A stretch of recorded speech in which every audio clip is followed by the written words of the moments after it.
Good evening everybody, welcome to the channel. This video is about the Bashir trial and everything else, and the allegations against him and everybody else, and what's been going on with the case. And it's still not ended, because as I said before, things can carry on and carry on in trials and everything else, and everybody has a day in court.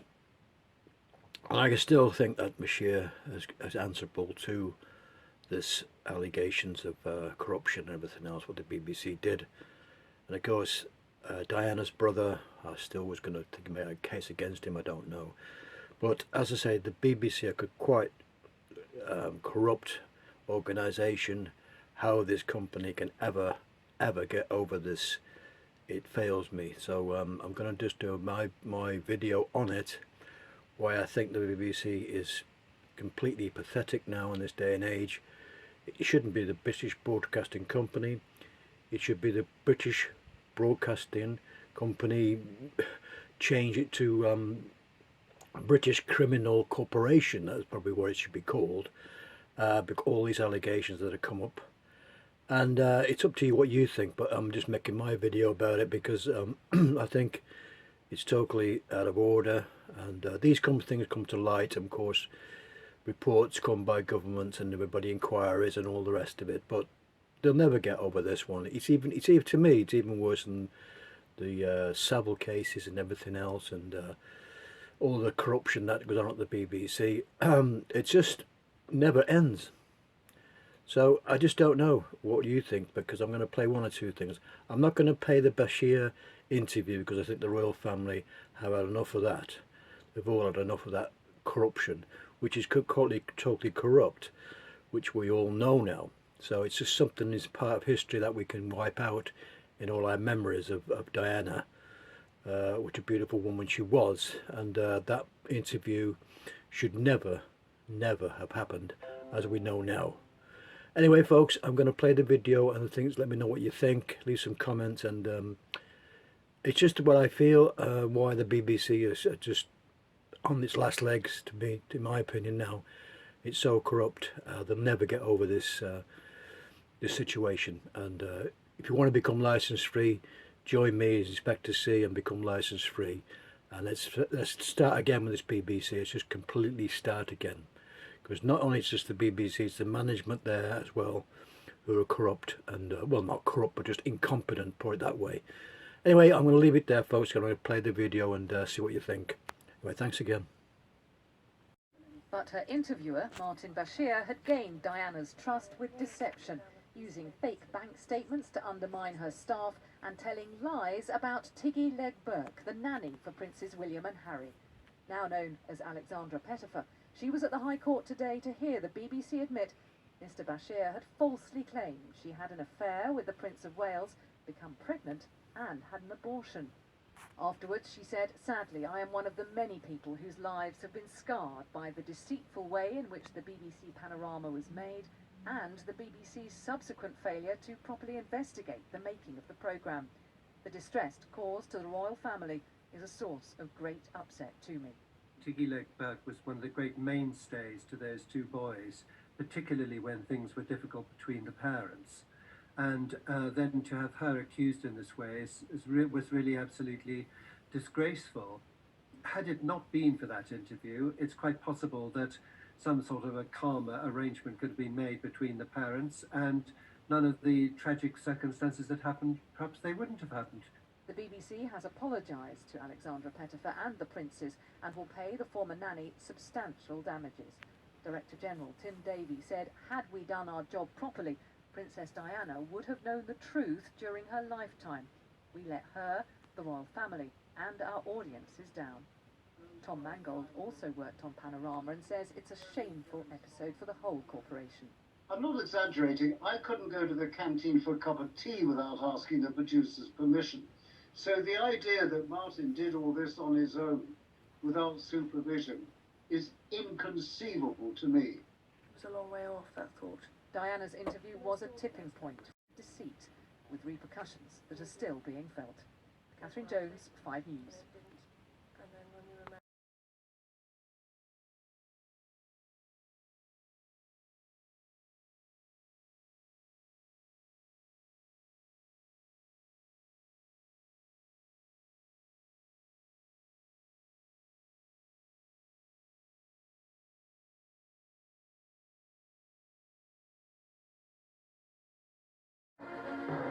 In November 1995, 23 million. Further royal breaking news. The Metropolitan Police have said that the BBC journalist Martin Bashir won't face action over claims that he faked documents ahead of securing his exclusive interview with Princess Diana in 1995. Well, let's go live to our crime correspondent Martin Brunt. And Martin, remind us what documents these were.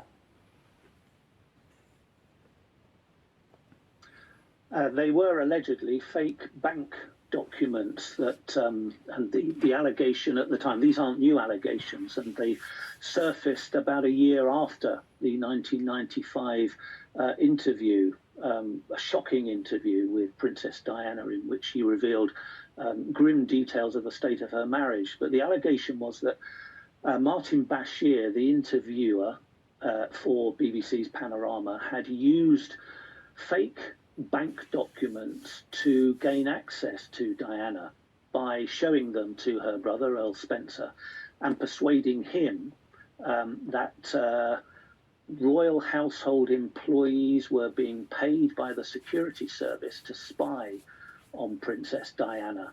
The allegation was that these documents were used to persuade Earl Spencer to give Bashir access to Princess Diana, and months later he secured that rather devastating interview. Now, the allegations were made soon after the interview. The BBC had an investigation, and it doesn't appear to have resulted in much action, certainly none that was publicised. But the allegations came up again last year in a couple of TV documentaries, and they included an interview with a graphic designer who said that he had been commissioned by Martin Bashir to create the false documents. And that led to an outcry.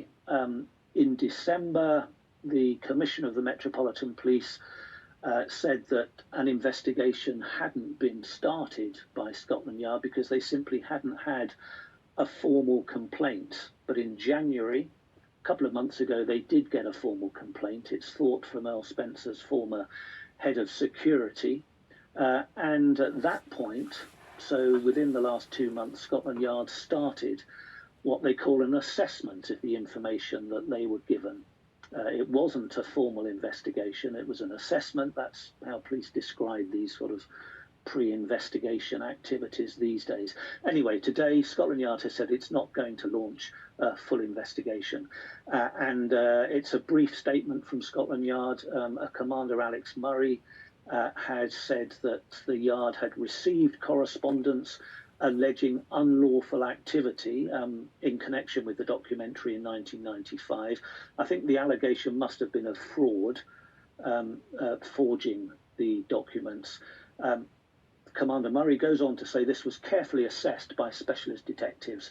They obtained legal advice from Metropolitan Police lawyers, independent counsel, and from the CPS, the Crown prosecutors. But following a detailed assessment, says the Commander, and in view of the advice we received, we've determined it's not appropriate to begin a criminal investigation. No further action will be taken, he says, but he does add that is, as in any other matter, should any significant new evidence come to light, we will assess it. I understand that this exercise to date has simply been an assessment, not an investigation, and nobody, I understand it, has been interviewed in any way as a potential suspect or as a witness to date, and that, according to Scotland Yard, is as far as this is going to go. The BBC, of course, having had an original internal investigation in 1996 that we think went nowhere, has launched late last year a new investigation headed by Lord Dyson, and the BBC says it is determined to get to the bottom of whatever happened, what was done to secure the princess's interview. So, Lord Dyson found that the BBC harboured a rogue reporter, to use the words of Lord Burt, and he deceived Princess Diana and Earl Spencer. In the history of mistakes at the BBC, how big would you say this one was? Well, I think if you read the report, it's a very difficult read, and it is a important report. I mean, I wanted to find the truth from 25 years ago, and I think the key here is that Lord Dyson has come up, I think, with a pretty comprehensive version of events, and we accept the findings in full. He's very critical, of course, so my question was, how serious an error was this by the BBC? I think some sort of context for me. Indeed, I think this was a serious error, and if you look One at of the BBC's biggest, do you think, given the size of the interview, given the worldwide exclusive that it well, was? certainly with the significance of the interview, the fact that Lord Dyson's report clearly identifies a significant breach of the guidelines that were in place at the time in 1993 is certainly a serious failing that the BBC needs to reflect on.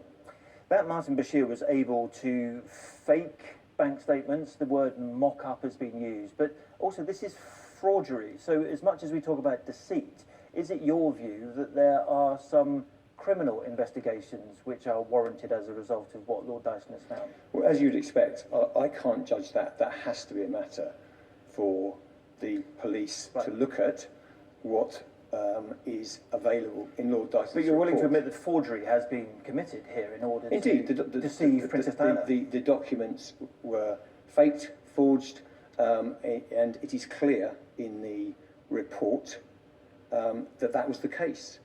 In terms of Lord Dyson himself, he was given an absolute free hand and independence to look at the facts, and there is no doubt that, you know, everyone can now read that report. It's 127 pages. It's very clear, very thorough. My objective was just to get to the truth.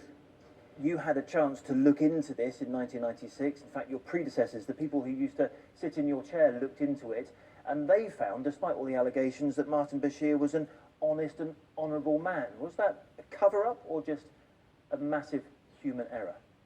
Well, I'm guided wholly by Lord Dyson and the report. So what the report says is that the investigation in 1996 to get to the bottom of this was wholly ineffective.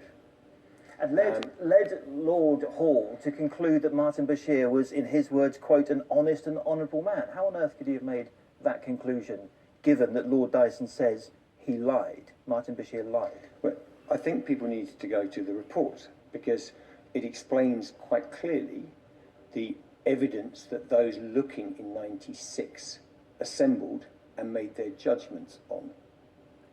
Now, as Lord Dyson analysed that, he made some clear conclusions that that was wholly ineffective.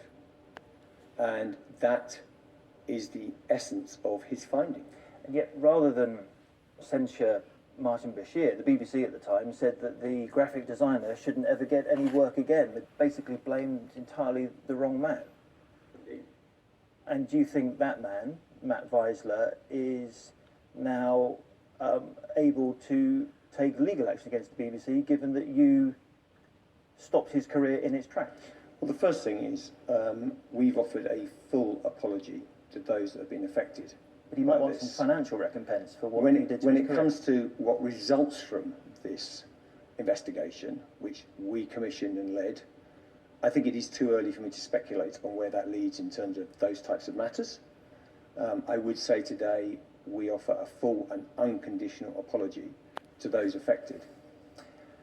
Why did you rehire Martin Bashir in 2016, given all the allegations that had been made against him in 1996? I think that has to be a question for those who hired Martin Bashir when he returned to the BBC. And some of those people are employed in this organisation right now. In terms of the, I can't speculate on that decision. What we know now, of course, is Dyson has clearly laid out the facts in detail, thoroughly, which show that Martin Bashir used deceit to secure that interview. So I think, you know, with the benefit of time and the fact that we've gone after this and really got to the truth, which, after 25 years, it has been too long to get to that, I think inevitably look at some of the decision making in that context. Last week, BBC News announced that Martin Bashir was stepping down from his job to focus on health matters. I'm not questioning his health condition at all, and I know that it's very serious. But you did it on the very same day that Lord Dyson said that he concluded his investigation and handed his report to you. People would be justified for raising an eyebrow at that timing, that Martin Bashir leaves his job on health grounds 1 week before this report comes out. Well, he resigned and left the BBC. I can't get into the specifics of an individual when duty of care issues are concerned as well. I hope you appreciate that. But, the key thing for me is Martin Bashir has left the BBC. Princess Diana's brother, Charles Spencer, has said that you can draw a line from the interview in 1995 all the way to her death in 1997. Not that the BBC caused the crash, but it triggered a series of events which led to her being without Metropolitan Police security in a car in Paris with a drunk driver at the wheel. That is a hugely damaging accusation. Well, we're deeply apologetic when we look at that you can draw a line between 95 and her death in 97. I can only be driven by what is in the Dyson report and the evidence I have in front of me. That clearly demonstrates major BBC failings, which, I think it is a dark day for the BBC. Beyond that, I think I cannot speculate. But in Panorama tonight, Charles Spencer will make that very accusation that this line has been drawn. You can draw this line between the interview and the crash in Paris in 1997. As I say, it triggered a series of events. That you accept that it triggered a series of events, like the divorce, like the fact she lost her security. I can't accept anything that I don't see evidence for. I've seen full evidence for the BBC's failings and what we've seen in the Dyson report that I commissioned to get to the truth 25 years ago in terms of what's happened with this interview. Anything beyond that is speculation, so I just can't comment on it. And how are you feeling as you head up this organisation, this very impressive organisation known the world over? How do you feel today? I think it's a difficult day for the BBC. It's a dark day for the BBC. I mean, we pride ourselves on truth, impartiality and the quality of our journalism. That is absolutely what we stand for. And 25 years ago, we fell way short of our own standards at the time, let alone the standards that we've now set for ourselves. We've improved our processes, but I have to say, reading that report, it's a difficult read.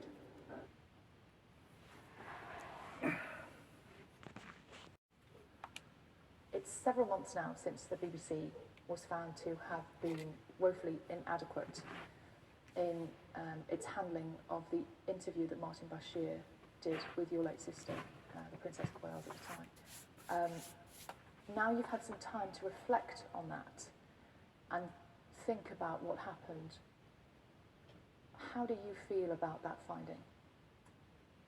Actually, Lord Dyson did a very good job. His brief was tiny. It was to look at a very specific area. And there's still so much more to look at in the broader terms of who was responsible for what and how did it come to this, and did documents get hidden from view, and all sorts of really important stuff which is yet to come out.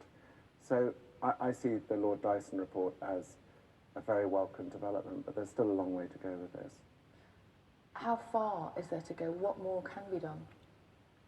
Well, I've been doing quite a lot behind the scenes, but quite soon we'll find out. But there are very big questions still out there for me as to the broader picture of how something like this could have happened. And what are they? It's clear to me that there are certain people who were in the BBC who have behaved in a way that is truly abysmal and possibly criminal.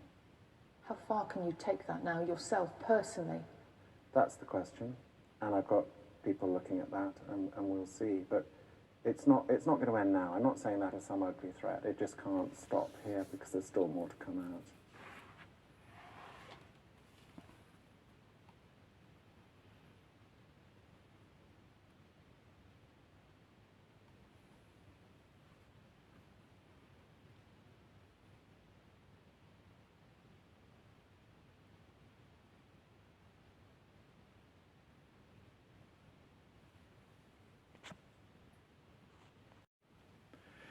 there you are, folks. Everything I wanted to talk about on the channel. I didn't want to go into the Diana interview and things like that.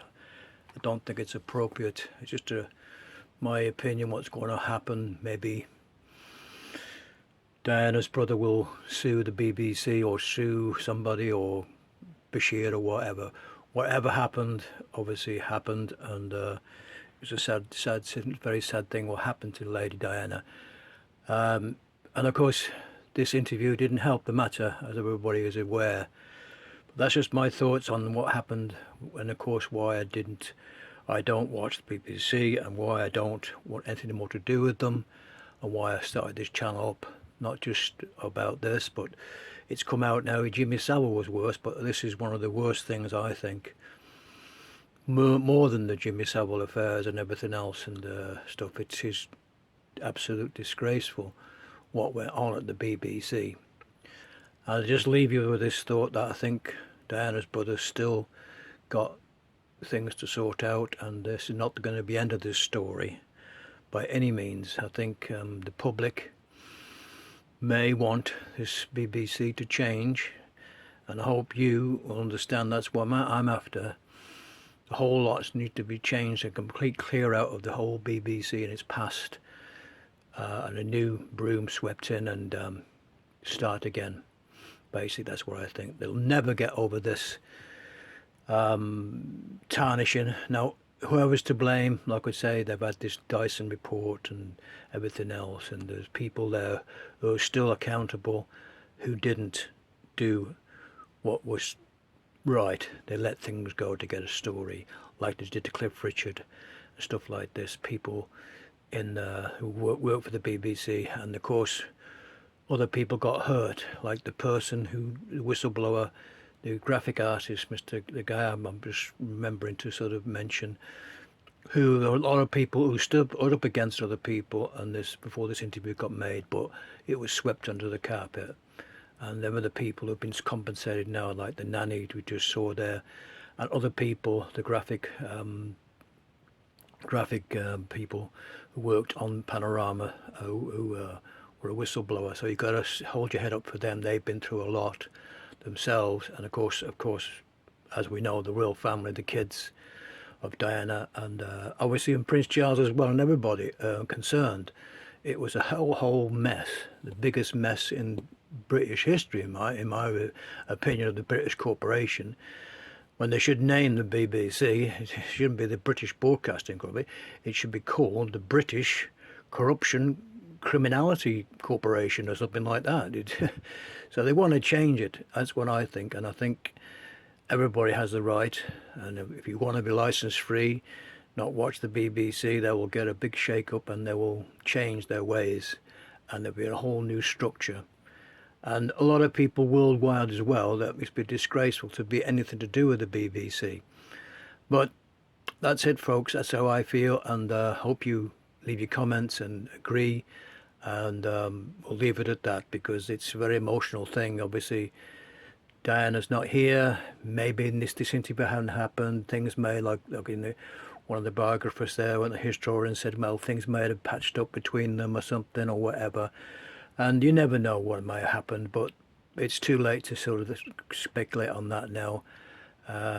Life's happened, I'm afraid. History has been made, and of course it was all false what happened on this Bashir interview, so it should be wiped off. Anything to do with it anymore should be completely wiped off the BBC's, and any money they make from it, it should be given to charity or something like that. I don't know.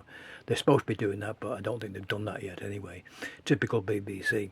But anyway, like I say, it's just my thoughts, and that's all I'm going to leave it for. I don't want to go into any more distress about the actual interview, what happened, because we know now it was all a pack of lies to get the interview. Bashir should give back the BAFTA, what he got, and the BBC, whatever allocations of whatever rewards they got, should be given back, and obviously admit that it was totally wrong. It should never have happened. Anyway, folks, I will see you on the next one. Thanks for watching, and hit the like button, give it a thumbs up if you like it, and it may not be the end of the story yet, because I think what I can see, Diana's brother has got a few words to say on the matter, and of course, obviously the British people have as well. Anyway, thanks very much, and I will see you on the next one. Bye now.